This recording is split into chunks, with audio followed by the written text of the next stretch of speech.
पर नोएडा में एक बहू को जला दिया जाता है और उसकी वीडियो तक वायरल हो जाती है। और मैं खुद बताना चाहूँगी कि मेरे पास पूरी रात फ़ोन बजते रहते हैं कि मेरा पति पीट रहा है। या तो गर्मियों की दोपहर हो, तो निकलते हुए क्योंकि सुनसान रोड होती है तो डर लगता है। हालाँकि आबादी बहुत है, फिर भी कहीं न कहीं डर लगता है। शायद आज भी महिलाओं को कहीं न कहीं ये सोचते हैं कि वो दब के ही रहें तो बिल्कुल। ज़्यादा अच्छा है। बिल्कुल। और महिला थाने में पॉक्सो केस जो हैं, बच्चों से संबंधित केस, वो भी बहुत ज़्यादा आजकल, क्योंकि उसमें ये होता है कि बच्चों के साथ बैड टच बहुत ज़्यादा बहुत कॉमन हो गया है। हाँ, बहुत कॉमन हो गया है।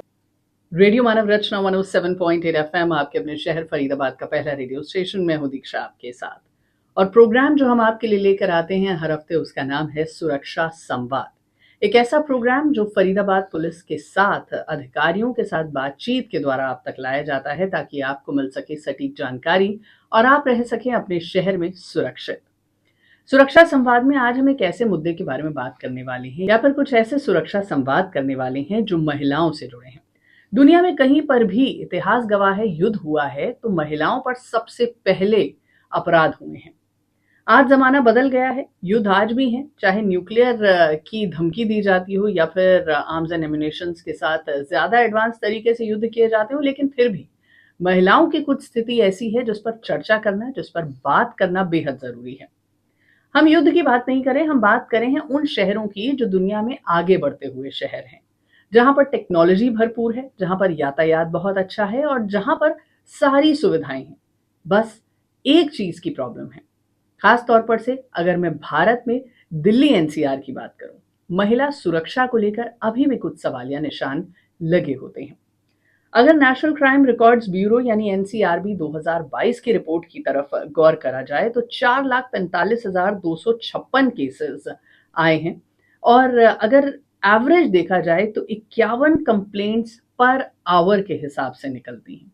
समझ रहे हैं, हर घंटे हमारे देश में 51 कंप्लेंट्स जो होती हैं वो सिर्फ महिलाओं के अपराध के लिए होती हैं, जिसमें अगर मैं बात करूं तो रेप, किडनैपिंग या फिर डोमेस्टिक वायलेंस और असॉल्ट के केसेस मुख्यतः शामिल होते हैं।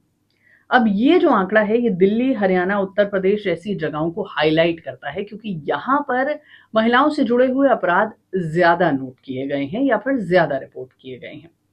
आज महिला सुरक्षा को लेकर हम बातचीत करने वाले हैं हमारी खास मेहमान से, इंस्पेक्टर माया, जो कि वुमेन सेल एनआईटी की एसएचओ हैं, और सुरक्षा संवाद में आज हमारी खास मेहमान हैं जिनसे हम बहुत सारे सवाल जानने वाले हैं और बहुत सारे जवाब इनसे एक्सपेक्ट कर रहे हैं कि महिला सुरक्षा को लेकर ही लेकर आई हैं, क्योंकि ये वो शख्स हैं जो दिन भर या फिर मैं कहूँ दिन रात 24 घंटे महिलाओं की सुरक्षा के लिए कार्य कर रही हैं, और अनगिनत केसेस ये अपनी आंखों से देखती हैं रिपोर्ट होते हुए और उनको सॉल्व भी करती हैं। तो माया जी, बहुत बहुत स्वागत है आपका रेडियो मानव रचना में। Thank you so much. तो माया जी, सबसे पहले तो मैं आपसे जानना चाहूंगी, हम बातचीत को आगे बढ़ाएं। आप एक एसएचओ हैं एनआईटी फरीदाबाद के महिला थाना में, और ये एक ऐसा थाना है जहां पर मैंने देखा अक्सर भीड़ लगी रहती है, क्योंकि मैं भी जानती हूँ इस जगह के बारे में। तो वहां पर हमेशा गाड़ियां खड़ी रहती हैं, वहां पर हमेशा लोग आते रहते हैं, एक रश वाला महिला थाना माना जाता है। तो एक एसएचओ की क्या रिस्पॉन्सिबिलिटीज, क्या ड्यूटी होती है, क्या रोल होता है, पहले तो वो बताएं। जी, ये बिल्कुल आपने ठीक कहा कि महिला थाना एनआईटी जो है वो हर वक्त भीड़ से मतलब भरा ही रहता है, जी। क्योंकि महिला थाना एनआईटी पूरे एनआईटी जोन का एक ही महिला थाना है और इसमें काफ़ी गांव, मतलब यहाँ से लेकर धोस तक के एरिया के गांव इसमें आते हैं। तो जो भी महिलाएं आती है वो सबसे पहले अपनी रिपोर्टिंग जो करती है वो महिला थाना में ही करना चाहती हैं। जी।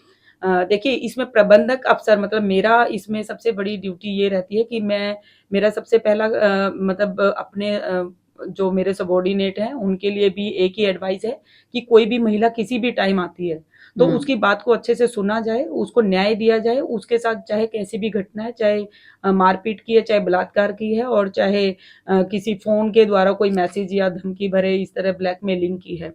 तो मेरा सबसे पहला तो यही वो रहता है कि कोई भी महिला यहाँ से बिना न्याय मिले जाए ना, और उसको यहाँ से जिस आशा को लेकर वो आई है वो उस पर हम पूरी तरह खरे उतरे। और क्योंकि अगर हमारा इस तरह से भूमिका नहीं रहेगी तो महिलाओं में जो डर है वो बना ही रहेगा, जिसको खत्म करने के लिए ये महिला थाने जो है खोले गए थे। बिल्कुल। क्योंकि महिला थाना खोलने का भी एक मतलब पर्पज रहा है कि पहले महिलाएं जो पीड़ित महिलाएं होती थी वो जेंट्स को, जो क्योंकि अधिकतर जो थानों में है वो जेंट्स ही होते हैं, आईयू जो होते हैं, तो जो भी विक्टिम जाती थी वो खुल के अपनी बात नहीं बता पाती थी। हम्म। अब महिला थाने खुलने के बाद महिलाएं अपनी बात को अच्छी प्रकार से वहां रख सकती रख हैं। सकते हैं। और मैं बिल्कुल अपने जो मेरे आयु हैं वो बिल्कुल उनकी बातों को सुनते हैं, मैं भी उनकी जो पीड़ित है उनकी बातों को सुनती हूँ, और फिर उनको जो भी नियमानुसार जो कार्रवाई अमल में लाई जाती है वो हम तुरंत तरीके से लाते हैं। जी, जी। माया जी, बहुत सारी बातें हम आपसे जानना चाहते हैं, लेकिन फरीदाबाद का जब नाम आता है, तो महिला जी। सुरक्षा को लेकर प्रश्न तो उठता ही है। क्योंकि दिल्ली एनसीआर ऐसी जगह है जहाँ पर दिल्ली में निर्भया कांड हुआ, जिसके बाद हर इंसान की जो कहते हैं रूह तक काँप गई कि ऐसा अपराध भी हो सकता है। 2012 के बाद, ये 2012 की बात है, जिसके बाद बहुत सारी वेब सीरीज़ भी बनी इस जी। तरीके की वुमेन सेफ्टी को लेकर, लोगों में जागरूकता भी आई। बट हाल ही में कुछ ऐसे केसेस हुए हैं दिल्ली एनसीआर में ही, जहाँ पर नोएडा में एक बहू को जला दिया जाता है और उसकी वीडियो तक वायरल हो जाती है और फिर उसके बाद केस जो है वो आगे चलता है। इसके अलावा फरीदाबाद की अगर मैं बात करूँ तो एक केस अभी थोड़े टाइम पहले आया था, जहाँ पर बहू को घर के सामने ही गड्ढा खोद के उसकी डेड बॉडी को गाड़ दिया और उसकी मिसिंग रिपोर्ट भी दर्ज करा दी। ये केस भी फरीदाबाद का है। दूसरा एक हाइलाइट हुआ केस, जहाँ पर लड़की को किडनैप कर लिया गया, चलती गाड़ी में उठा के ले गए। अब इनकी सच्चाई क्या है? किस तरीके के केसेस होते हैं? तो वुमेन सेफ्टी को लेकर फरीदाबाद में अभी परिस्थिति क्या है? देखिए, फरीदाबाद में वुमेन सेफ्टी को लेके हमें समय-समय पर हमारे जो उच्च अधिकारी हैं वो दिशा निर्देश भी देते रहते हैं, जी। और वो दिशा निर्देश यही है कि जो भी विक्टिम है, सबसे पहले उसको सुना जाए, उसकी सच्चाई को सामने लाया जाए, और फिर जो आरोपी है उसको बिल्कुल भी बख्शा ना जाए, जी। उसको कड़ी से कड़ी सज़ा दी जाए।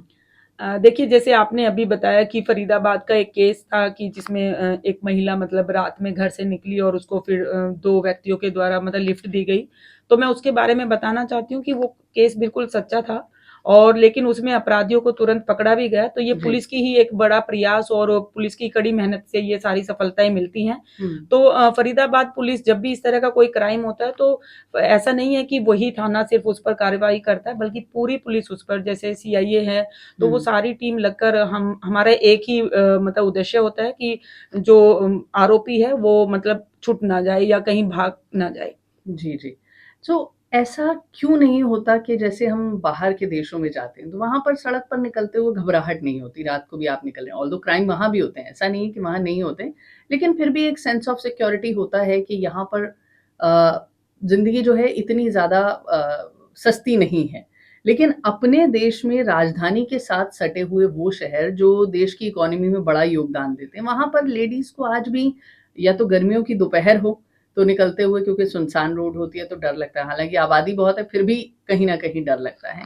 सो ऐसा क्यों होता है? देखिए, इस बात का जवाब मैं इस तरह देना चाहूँगी कि एक तो फरीदाबाद में जो पॉपुलेशन है वो मतलब सिर्फ़ एक फरीदाबाद लोकेलिटी की ही नहीं है। हुँ, हुँ। मतलब बिहार, उत्तराखंड, झारखंड मतलब हर ज़िले से, हर स्टेट से लोग यहाँ लोग आकर हैं, बिल्कुल। बसे हुए हैं। और जबकि पुलिस के द्वारा ये बार-बार अभियान चलाया भी गया है कि जो भी अपने किराएदारों को रखे हुए हैं तो उसकी वेरिफ़िकेशन करवाएँ। लेकिन ये कुछ एक जो इस तरह की घटनाएँ होती हैं, इसमें सबसे बड़ा मतलब कमी हम पब्लिक की मानते हैं कि वो अपने घर में रखे हुए किसी भी मतलब किसी को भी रखते हैं तो उसकी इन्फॉर्मेशन पुलिस को नहीं देते। किराए पर जो रखते हैं। किराए पर हुँ, रखते हुँ। हैं, तो उसकी इन्फॉर्मेशन बिल्कुल भी पुलिस को नहीं देते, और एक ऐसा ही व्यक्ति मतलब क्राइम करके फिर भाग जाता है, और हुँ, ये फिर जब खबर आती है या पुलिस तक खबर पहुँचती है, फिर हम उसमें लगते हैं, लेकिन फिर वो एक डर का माहौल तो बिल्कुल बनेगा, क्योंकि हुँ, आए दिन जैसे ऐसी घटनाओं को प्रकाशित किया जाता है न्यूज़पेपर के द्वारा। बिल्कुल। लेकिन पुलिस अपना पूरा प्रयास करती है इसको कि इस तरह का कोई भी घटना घटित ना हो। और फरीदाबाद पुलिस के द्वारा मतलब कॉलोनियों में भी और स्कूल, कॉलेजेस में भी इस तरह के आयोजन किए जाते हैं, जिसमें बताया जाता है कि आपको डरने की बिल्कुल ज़रूरत नहीं है। हुँ, हुँ। 112 नंबर जो है, 112 नंबर सभी को बताया जा रहा है, उसकी जानकारी दी जा रही है।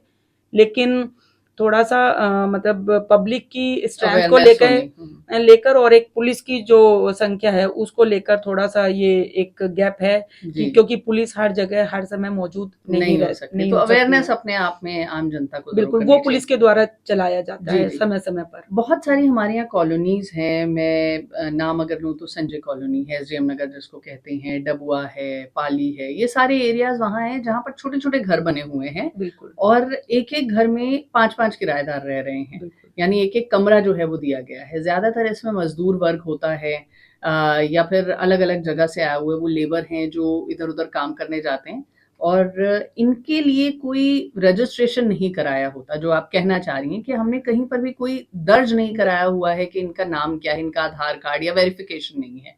सो वो कैसे कराएँ? क्योंकि लोग अभी भी नहीं कराते और हम कॉलोनीज़ को छोड़ दें तो मैंने बड़े-बड़े घरों में देखा है वहाँ कोई ऐसे वेरिफ़िकेशन नहीं कराता है।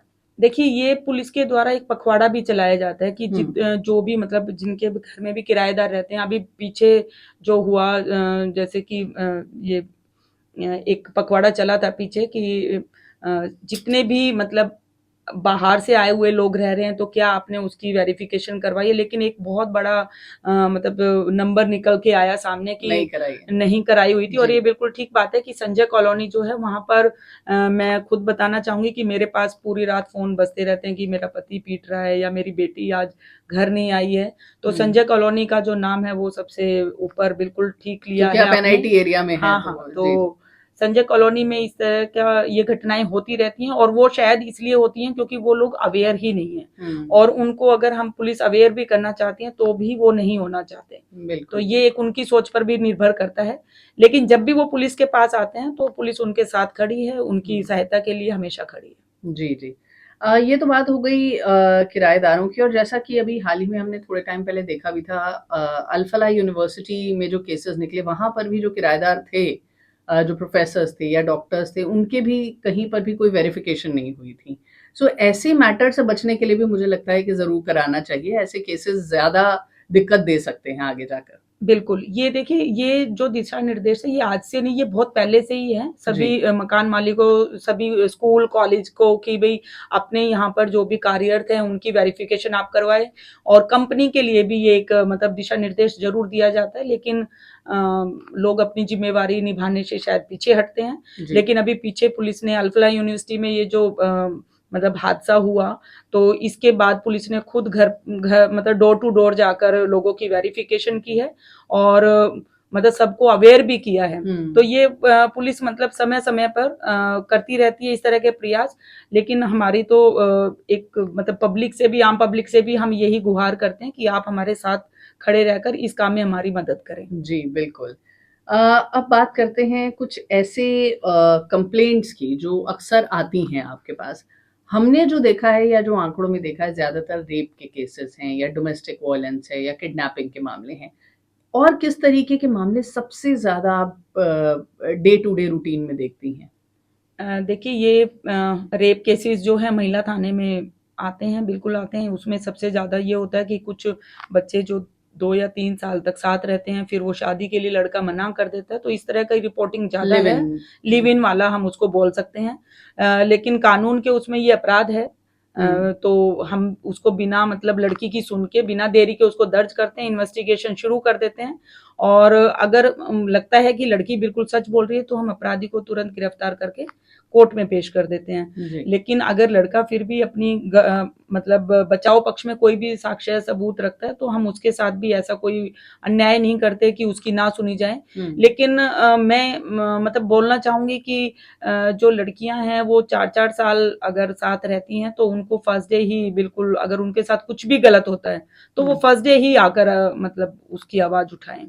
जी। और महिला थाने में डोमेस्टिक वायलेंस जो आज के दिन बहुत ज़्यादा कंप्लेंट्स आती हैं, क्योंकि उसका एक रीज़न है कि लोग शायद आज भी महिलाओं को कहीं न कहीं ये सोचते हैं कि वो दब के ही रहें तो बिल्कुल। ज़्यादा अच्छा है। हुँ, हुँ, तो क्योंकि जब हम काउंसलिंग करते हैं तो हमारे सामने ये विचारों का मतलब एकदम से उनका आमना-सामना हम करवाते हैं, हुँ, तो पुरुष जो हैं उनका विचार ये निकल के आता है कि मैं इससे नौकरी नहीं करवाना चाहता, और ये फिर भी जाती है। हुँ, तो इस बात को भी लेकर डोमेस्टिक वायलेंस जो है एक बड़ा रूप ले लेता है जी। और फिर महिला को हार थक के हमारे पास आना पड़ता है। बिल्कुल, बिल्कुल। और महिला थाने में पॉक्सो केस जो हैं, बच्चों से संबंधित केस, हुँ, वो भी बहुत ज़्यादा आजकल, क्योंकि उसमें ये होता है कि बच्चों के साथ बैड टच बहुत ज़्यादा बहुत कॉमन हो गया है। हाँ, बहुत कॉमन हो गया है। और ये सिर्फ़ हम अवेयरनेस से ही इसको दूर कर सकते हैं, या जी, हम माँ-बाप को भी अवेयर करते हैं, बच्चों को भी अवेयर करते हैं, तो ये हमारा प्रयास जारी रहता है। जी, जैसे नोन लोग जो हैं आपके जान-पहचान के लोग हैं, अगर वो भी कुछ ऐसा कर रहे हैं तो बच्चों को पता होना चाहिए और बिल्कुल। पेरेंट्स को पता होना चाहिए। ये देखिए हम नुक्कड़ नाटक के द्वारा भी स्कूलों में इस तरह से बच्चों को समझाने का प्रयास करते हैं जी। और एक खुले शब्दों में भी मतलब थोड़ा-सा जैसे देख लेते हैं कि बच्चा किस तरह से समझेगा। तो हुँ, हमारा प्रयास ये रहता है कि हम बच्चों को समझाएँ कि आपके हुँ, साथ बैड टच कब-कब होता है और बैड टच होता क्या है। तो हुँ। बच्चों को ये समझाने का प्रयास किया जाता रहा है पुलिस के द्वारा भी और टीचर को भी हम काफ़ी मतलब काउंसलिंग करके समझाते हैं जी, जी। और पेरेंट्स को भी। जी, जी। माया जी, पिछले कुछ समय में बहुत सारे लोगों में मैंने देखा है कि बदलाव आया है। पहले कंप्लेंट्स बहुत कम नोटिस होती थी, शायद सोशल मीडिया की वजह से या अवेयरनेस की वजह से। अब क्या सिनेरियो है? कंप्लेंट ज़्यादा आती हैं, अवेयरनेस ज़्यादा है महिलाओं में? अ, मैं बिल्कुल कहना चाहूँगी कि अब महिलाएँ जो हैं अपनी कंप्लेंट करने से बिल्कुल भी डरती नहीं हैं। जी। उसका एक रीज़न ये है कि क्योंकि उनको पता है कि उनके ज़िले में जो है महिला थाना है जी। और महिला थाना उनके लिए ही खुला है क्योंकि मतलब बार-बार जैसे दुर्गा शक्ति है, 112 की हुँ। गाड़ियाँ हैं तो और स्कूलों में ज़्यादातर महिला थाना ही जाकर अवेयरनेस प्रोग्राम करता है। जी। तो उसके कारण ये बिल्कुल ठीक है कि कंप्लेंट अब ज़्यादा आने लग गई है, चाहे वो फ़ोन के द्वारा है, चाहे मेल के द्वारा है और चाहे 112 पे, चाहे सीधे तौर पर थाने में आकर दी गई हो। जी। मैं आपसे ये भी जानना चाहूँगी कि इतनी कंप्लेंट्स आती हैं, ऑन एन एवरेज 1 दिन में कितनी कंप्लेंट्स आती होंगी आपके पास? देखिए अगर मैं अपने थाने का पिछले महीने का जनवरी का मैं बताऊँ तो 70 कंप्लेंट जो है मेरे पास डोमेस्टिक वायलेंस से रिलेटेड मुझे मिली हैं और उन पे फिर वुमेन सेल जो है हमारा हुँ, वो हुँ। काम करता है। उन वहाँ पर एक अलग सेल बनाई हुई है थाने में, तो ओके। उनके द्वारा वहाँ पर काम किया जाता है। थोड़ी दो काउंसलिंग करना, काउंसलिंग मेडिएशन करना इस तरह बिल्कुल, के। जी, जी। तो 70 कंप्लेंट सिर्फ़ डोमेस्टिक वायलेंस की सिर्फ़ आई हैं। Domestic violence. और आपका जो स्टाफ़ है वो कितना है? ये भी मैं आपसे जानना चाहूँगी क्योंकि लोगों को लगता है कि पुलिस खाली बैठी हुई है। बहुत सारे लोगों को ये लगता है कि पुलिस वाले जो हैं वो काम नहीं कर रहे हैं और ये एक आम धारणा बनी हुई है। देखिए जो पब्लिक जो जनता जो इंसान महिला थाने में या किसी भी थाने में आता है तो अगर वो वहाँ पर 3 या 2 घंटे भी रह जाता है तो उसकी समझ में आ जाता है कि कि पुलिस बहुत कितना काम कर रही प्रेशर है। है। हुँ। क्योंकि महिला सेल में मैं बता देती हूँ कि एक एएसआई सोनिका जो पोस्टेड है और हमने उसकी मदद के लिए 2 लेडी कांस्टेबल वहाँ बिठा रखी हैं। तो देखिए 70 कंप्लेंट पे मतलब 1 दिन में 10 लोगों को हम बुलाते हैं तो वो 50 की भीड़ आती है। हुँ। लेकिन उसको सुन रही होती है एक हमारी आईओ हाँ। और फिर उसके बाद मैं सुनती हूँ, तो मतलब 10 को सुनना और फिर उससे अलग भी केसेज़ हमें सुनने होते हैं। हुँ। तो महिला थाने में 25-26 का स्टाफ है, लेकिन उसमें जो आईओ हैं वो 8 या 9 ही काम कर रहे हैं। हुँ, हुँ। तो ये एक बड़ी चुनौती है लेकिन शायद हमें मतलब इस तरह से काम करने में कोई परेशानी नहीं आती है क्योंकि हम अपना मैनेज करके रखते हैं बिल्कुल। लेकिन बस यही हम ध्यान रखते हैं कि कोई भी बिना सुने चला ना जाए। हुँ, हुँ, बिल्कुल।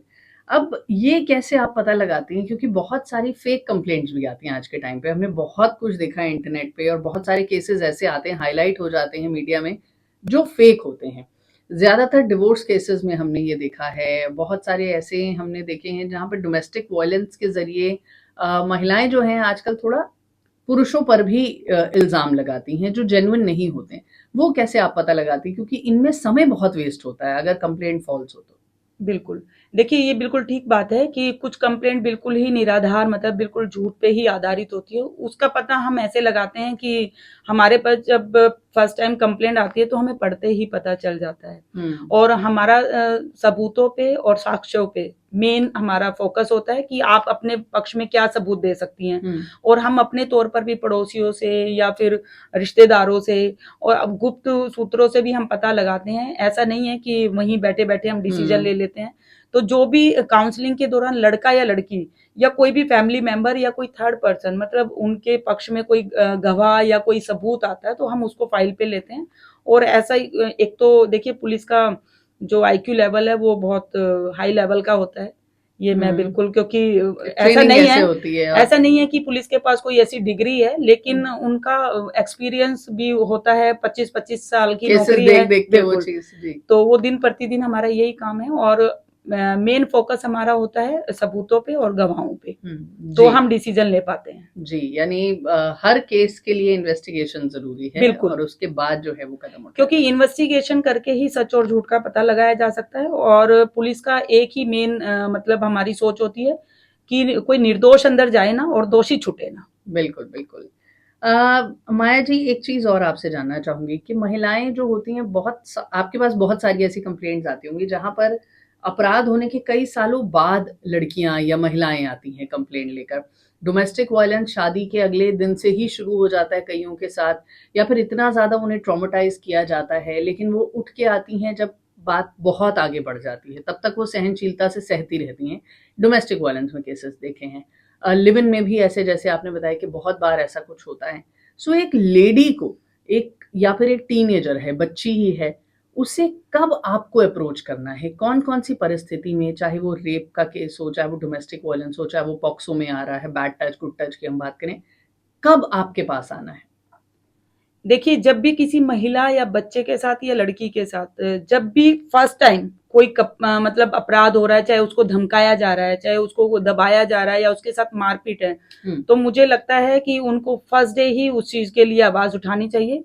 अगर वो फर्स्ट डे ही आवाज़ उठाएगी तो उसका मतलब जो है उसके साथ इतना बड़ा अपराध होने से भी बचेगा और पुलिस जो है अपनी कार्रवाई को मतलब एक सबूतों के साथ बहुत अच्छे से मतलब उसको इन्वेस्टिगेट कर सकती है।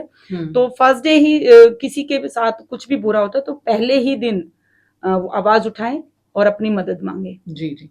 यानी अगर घर में आपके साथ कोई बदतमीज़ी हो रही है, डोमेस्टिक वायलेंस की कैटेगरी में अगर कुछ आ रहा है, कोई आप पर हाथ उठा रहा है, तो ये आपके लिए एक रेड फ्लैग है। इसको समझिए और कंप्लेंट जो है वो दर्ज कराइए। माया जी, आपने लिव इन के बारे में अभी बात करी थी, और लिव इन के बारे में मैं आपसे जानना चाहूँगी। Live in relationships metro cities में डे बाय डे कॉमन होते जा रहे हैं। बिल्कुल। कॉलेज के बच्चे लिव इन रिलेशनशिप में हैं, working professionals live in relationship में हैं, लिव इन रिलेशनशिप में होते हैं, 4-4 5-5 साल रहते हैं और फिर वो रिश्ता खत्म हो जाता है। फिर अचानक से कहीं पे कोई उनमें बहुत सारे अखबार में हम केसेस पढ़ते हैं जहाँ पर मर्डर्स हो जाते हैं, रेप्स हो जाते हैं। सो ये कैसी सिचुएशन हो जाती है? क्या इसके लिव इन के नेगेटिव्स क्या सामने आते हैं आपके सामने? देखिए, जितना इन्वेस्टिगेट मैंने किया है क्योंकि मैं पर्सनली हर केस को देखती हूँ, तो हर लड़की को मैं सुनती हूँ, तो कुछ एक में तो बहुत ज़्यादा ये बिल्कुल ठीक लड़कियाँ रोती हैं कि मतलब मैं 4 महीने से इसके साथ थी या 2 साल से इसके साथ थी, लेकिन मैं अब बात नहीं करना चाहती हूँ क्योंकि मुझे इसकी हैबिट का, इसके बैकग्राउंड का, इसकी आदतों का पता लग गया है कि ये गलत लड़का है और अब मैं जब इससे पीछे हटना चाहती हूँ, तो ये मुझे मेरी वीडियो दिखाता है क्योंकि आजकल एक ये बड़ा चलन में है कि हर लड़का मतलब अपने फ़ोन में लड़कियों की फ़ोटो मतलब रिलेशन बनाते समय तक की वीडियो जो है वो रख लेते हैं और हुँ, फिर जब लड़की मतलब बैक होना चाहती है तो वो उसको दिखा के ब्लैकमेल करते हैं। तो मतलब हम 100% इसको झूठ नहीं बोल सकते लेकिन कुछ एक में सबूत मिलते हैं तो हम बिल्कुल लड़की का साथ देते हैं हुँ। और जो लड़के को पकड़ के बिल्कुल उसको सज़ा दिलवाते हैं। लेकिन कुछ एक में क्या होता है कि लड़का शादी करना चाहता है, लड़की बिल्कुल ये कि नहीं मैं नहीं करना चाहती हूँ पीछे हट और जाती हैं। फिर वो रिपोर्टिंग करती है तो हम ऐसे केस में बिल्कुल मुकदमा दर्ज हम ज़रूर करते हैं लड़की के बयान पर। लेकिन जो सच्चाई होती है उसके आधार पर ही हम अगर झूठा है तो झूठा है, फिर हम लड़की के खिलाफ भी कार्रवाई कर देते हैं। जी। यानी अगर 182 बिल्कुल, यानी अगर कोई लड़की फ़ॉल्स केस करी है तो उसके अगेंस्ट उसके भी। बिल्कुल हम अगेंस्ट 182 की कार्रवाई करते हैं, 217 बीएनएस की। और इसमें क्या प्रावधान होते हैं? क्या इसमें आगे 6 जाके? महीने तक की सज़ा होती है और अगर कोर्ट चाहे तो उस पर एक फाइन भी रख सकती है। जी, यानी जो लड़कियाँ फ़ॉल्स केसेस जो करती हैं लड़कों पर, उनको भी सावधान होने की ज़रूरत है, क्योंकि आप पर भी उल्टी कार्रवाई हो सकती है और फिर लड़के का नुकसान हो या ना हो, आपका नुकसान बड़ा हो सकता है। सो फ़ोटो शेयर करने वाली एक बहुत बड़ी समस्या है, जिसको हम साइबर फ्रॉड के अंडर भी रखते हैं। बहुत सारे ऐसे हमने केसेस भी सुने हैं, जहाँ पर लड़कियों को उनकी फ़िल्म, उनकी वीडियो के ज़रिए जो ब्लैकमेल किया जा रहा है, ऑनलाइन डाल दी जाती हैं पिक्चर्स, वायरल हो जाती हैं और फिर लड़की कोई गलत कदम उठा लेती है। तो साइबर के तरीके से कैसे उनको, लड़कियों को, लेडीज़ को जो है फँसाया जाता है? देखिए अभी जितने भी केस हैं मतलब ये साइबर मैं इसको कम मानूँगी मतलब इन्फॉर्मेशन टेक्नोलॉजी एक्ट है, हुँ, उसमें ओके। हम उसको दर्ज करते हैं और उसमें इंस्पेक्टर लेवल का ही जो अधिकारी होता है वो इन्वेस्टिगेट करता है। हुँ, तो मैंने खुद से ऐसे केसेज़ 12 केसेज़ अभी मैंने किए हैं और अभी हाल ही में मतलब 2-3 केस ऐसे हैं। तो ज़्यादातर क्या होता है कि ये लोग जो है किसी वेबसाइट पे मतलब दोस्ती करते हैं, तो वेबसाइट पे दोस्ती करना मतलब वो खतरे से खाली नहीं है। हुँ, क्योंकि एक अनजान वहाँ पे अनजान लोगों का ग्रुप है, कौन है, क्या है, वो बस कुछ तारीफ़ करके लड़कियों को अपने झांसे में लेते हैं। सोशल मीडिया से। तो इंस्टाग्राम जो है इसका सबसे बड़ा मतलब एक सामने आता है, चैनल सामने आता है कि इस पे सबसे ज्यादा। और फिर लड़कियों के फोटो को एडिट करके उनको डराया धमकाया जाता है, तो लड़कियां बताती नहीं है डर के मारे। उसमें स्कूल के भी बच्चे हैं और कुछ एक मतलब एक बैंक मैनेजर का भी केस मेरे सामने आया, तो मतलब बड़ा अचंभा होता है कि एक बैंक मैनेजर होने के बावजूद भी मतलब आप इस तरह के क्राइम को सहते आ रहे हैं और 1 साल बाद आप आवाज उठा रही हैं। मैं चाहूंगी आप थोड़ी केसेस भी इलैबोरेट करें, क्योंकि जो हमारे व्यूअर्स और लिसनर्स देख रहे हैं, सुन रहे हैं आपको, वो इनसे सतर्क हो जाएं। देखिए, जो इंफॉर्मेशन टेक्नोलॉजी एक्ट जो है, मतलब जिसको हम साइबर फ्रॉड भी कह सकते हैं, क्योंकि सबको साइबर फ्रॉड का ज्यादा मतलब एकदम से क्लिक होता है दिमाग में। लेकिन जब भी किसी लड़की की फोटो अगर कोई भी एडिट करके किसी भी साइट पर डालता है, चाहे फेसबुक पे है चाहे कहीं, तो उस पे आप बिल्कुल भी डरे ना, क्योंकि वो आपकी उसमें आपकी गलती नहीं है, आपको ब्लैकमेल किया जा रहा है। तो आप उसकी इंफॉर्मेशन तुरंत दें और उसका जो मुकदमा दर्ज होगा वो आईटी एक्ट में होगा और आपकी पूरी मदद की जाएगी। लेकिन अगर लड़की जब तक बताएगी नहीं तो पुलिस उसमें कुछ कर नहीं सकती है। और सबसे बड़ी बात यह है कि कुछ एक तो मतलब जानकार ही उनको बदनाम करने की नीयत से ऐसा करते हैं, अलग सिम ले लेंगे या फ्रॉड नंबर से उसको करेंगे और फिर वो एक लिंक भेजते हैं। लिंक जो लड़की है या बच्चा है कोई भी है, वो उसको क्लिक कर देता है तो उसका पूरा फोन हैक हो जाता है और वो ब्लैकमेलिंग शुरू हो जाती है। वहां से फिर पैसे मांगने का भी एक सिस्टम शुरू हो जाता है। अभी हाल ही में मेरे पास मतलब आते रहते हैं केसेस, तो अभी एक बच्चे का केस ऐसे आया था कि वो पिछले 1 साल से इसी तरह से इंस्टाग्राम पे वो जुड़ी और वहां पर उससे जो लड़का है जो क्रिमिनल है वो ना उसने वो लड़की ने लड़के को देखा है, बस वो इंस्टाग्राम से ही बातचीत होती है चैटिंग कर करके। लेकिन वो लड़की से उसकी न्यूड वीडियो भी मंगवा लेता है कि तुम अगर नहीं भेजोगी तो तुम्हारी ये फोटो जो है, जबकि वो एडिट की हुई फोटो थी। अगर उस बच्चे को इतना अवेयर होती वो तो शायद ना भेजती। फिर उससे पैसे भी लिए गए हैं। तो इस तरह के क्राइम जो है वो आते रहते हैं। और जो मैंने बैंक मैनेजर का बताया, तो मतलब वो तो मैरिड थी और 2 बच्चों की माँ भी थी। तो लेकिन उनको फिर बाद में बड़ा पछतावा हुआ कि काश मैं पहले ही ये रिपोर्टिंग कर देती। तो इसीलिए मैं बार बार कह रही हूँ कि जब भी घटना हो तो पहले ही दिन आप आवाज उठाएं। उसमें कई बच्चे या लड़कियां इसलिए नहीं आते हैं कि पुलिस हमें ही गलत बोलेगी। तो मैं बताना चाहूंगी, मैं बोलना चाहूंगी इस चैनल के माध्यम से कि पुलिस बिल्कुल भी उनको गलत नहीं मानती है, ना ही उनको गलत ठहराती है, बल्कि हम उनको समझाते हैं और यही समझाते हैं कि आप विक्टिम हैं, कि आपको अवेयरनेस नहीं थी, आप जागरूक नहीं थे, आपको पता नहीं था कि ऐसा भी क्राइम होता है। लेकिन अब जब हो गया है तो आप यहाँ आए हो, तो आप बिल्कुल भी मतलब इसमें दोषी नहीं हो, आप विक्टिम हो और हम आपके साथ खड़े हैं। और हम उनको बताते हैं कि आप अपने साथ वाले बच्चों को या लड़कियों को या घर में जितने भी सदस्य हैं उन सबको ये चीजें बताएं, छुपाएं ना। जानकारी दें कि कोई भी पिक्चर अगर आपकी एडिटेड है, एआई जनरेटेड है और वो ऑब्सीन है, तो उससे डरने की जरूरत नहीं है। आप तुरंत 112 पे कॉल करें या अपने नजदीकी महिला थाने में जाएं, वहां पर जाकर आप कंप्लेंट करें। महिला थाना अगर आपको नहीं पता है तो आप नॉर्मल पुलिस स्टेशन में जाएं, पुलिस चौकी में जाएं, पर जाकर उनकी हेल्प जरूर लें, क्योंकि इस तरीके के जो लोग हैं वो कहीं ना कहीं किसी ना किसी महिला को शिकार बनाने की कोशिश में लगे रहते हैं। उनका ये बिजनेस होता है, उनका ये बिजनेस मॉडल होता है, जिससे बचने के लिए आपको अवेयर होना बहुत ज्यादा जरूरी है। चाहे आपकी उम्र 14 साल हो, 24 हो, 34 हो या फिर 50 हो, आपको अपने आप को सेफ और सिक्योर रखने के लिए अवेयर होना जरूरी है। माया जी, अब मैं जानना चाहूंगी कॉन्फिडेंशियलिटी की बात। जैसे आपने कही कि बहुत कॉन्फिडेंस में रहते हैं, सब कुछ जो है वो कॉन्फिडेंशियल रखा जाएगा, कोई भी जानकारी जो है बाहर नहीं शेयर की जाएगी, लेकिन परिवार को कॉन्फिडेंस में लेना भी जरूरी है। सो बच्चियां हैं, बेटियां हैं, वो कैसे खुद को सेफ रख सकती हैं? क्योंकि बहुत सारे केसेस ऐसे आते हैं जहां परिवार को पता ही नहीं होता कि बच्चा कहाँ जा रहा है। देखिए, जब भी कोई महिला या लड़की या फिर तो सबसे पहले हमें यही सुनने को मिलता है कि घर में मत बताना। ये बिल्कुल आपने मुझसे बहुत अच्छा सवाल किया, क्योंकि ये हमारे सामने दिक्कत आती है। लेकिन हम बिल्कुल उनको काउंसलिंग करके तैयार करते हैं कि नहीं, माँ बाप को अपने साथ रखना बहुत जरूरी है और हम खड़े हैं आपके साथ। तो हम ऐसे में बच्चे का कहीं पर भी मतलब नाम जो है प्रकाशित नहीं करते हैं, ना ही किसी सोशल मीडिया पे नाम डालते हैं। और ना ही किसी पड़ोस में जब भी हम विजिट करते हैं उसके घर पे, तो हम बिल्कुल सिविल कपड़ों में हम जाते हैं, हम यूनिफॉर्म में भी नहीं जाते हैं। तो उसकी जो मतलब मान सम्मान का जो है लड़की का पूरा ध्यान रख के हम काम करते हैं। और माँ बाप को लेकिन हम जरूर बताते हैं, ऐसा नहीं है कि हम माँ बाप को बिल्कुल नहीं बताएंगे। क्योंकि वही सबसे पहले उनके सिक्योरिटी गार्ड का काम करेंगे और उनको गवाह के रूप में भी हम जो है रखते हैं कि उनके बच्चे के साथ ऐसी घटना हुई है, और हम काउंसलिंग करके माँ बाप को रेडी कर लेते हैं। और जो बच्चे हैं उनको बिल्कुल डर रहता है कि माँ बाप को या रिश्तेदारी में ये बात नहीं पता लगनी चाहिए, तो हम उनको समझाते हैं कि आपका नाम कहीं पर भी नहीं आएगा।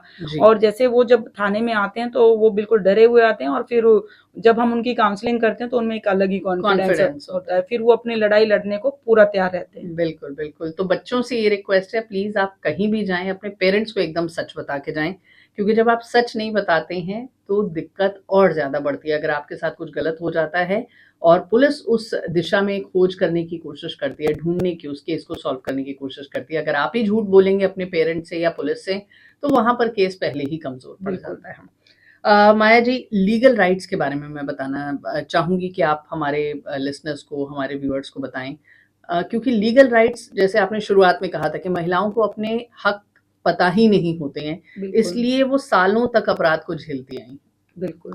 देखिए, जो डोमेस्टिक वायलेंस जिनके साथ होता है वो बिल्कुल अपना मतलब खर्चे की जो जैसे कुछ एक महिलाएं ऐसा ही होती हैं कि नहीं, मुझे रहना तो साथ ही है लेकिन ये मुझे खर्चा नहीं देता है। तो ऐसे में जो फरीदाबाद में प्रोटेक्शन ऑफिसर हैं हेमा जी, तो उनके पास जाकर हम सलाह देते हैं कि प्रोटेक्शन ऑफिसर को आप साथ लें, उनके माध्यम से आप अपना खर्चे का दावा डालें कोर्ट में। तो ये सुविधाएं उनके लिए हैं। और कुछ एक जैसे होता है कि काफी दिनों से अपने घर पर महिला रह रही है और वो अपने ससुराल में जाना चाहती है, तो हम ऐसे में भी प्रोटेक्शन ऑफिसर को उनके साथ मतलब खड़े रहने के लिए उनको हिदायत देते हैं कि भाई आप वहां पर एक एप्लीकेशन दे।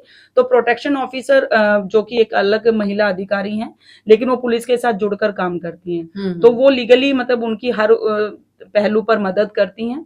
और अगर किसी के साथ बहुत ही ज्यादा मार पिटाई या दहेज के लिए कुछ होता है तो हम 498 में मुकदमा दर्ज करते हैं। पहले हम काउंसलिंग करते हैं, काउंसलिंग के माध्यम से हम जो है मतलब दोनों पक्षों में सुलहनामा करवाने की कोशिश करते हैं। नहीं होता है तो हम 498A IPC के तहत जो है मुकदमा दर्ज कर देते हैं। और फिर इन्वेस्टिगेशन करके जो भी ठीक होता है, जो भी साक्ष्य सबूत सामने आते हैं, उसी प्रकार से हम काम करते हैं। जी। और कई बार क्या डोमेस्टिक वायलेंस में कई बार बच्चों की कस्टडी को लेकर बड़ा एक मुद्दा सामने आता है फैमिलीज में। तो उसमें देखिए, ये बिल्कुल ठीक बात है कि आए दिन यही होता है कि बच्चा मैं रखना चाहता हूँ, या तो उसमें पुलिस का कोई भी हम डिसीजन हम उनको नहीं देते हैं, लेकिन हम वही प्रोटेक्शन ऑफिसर के माध्यम से उनकी एक एप्लीकेशन कोर्ट में लगवाते हैं, ताकि क्योंकि ये इस पे कोर्ट ही जो है डिसीजन ले सकता है।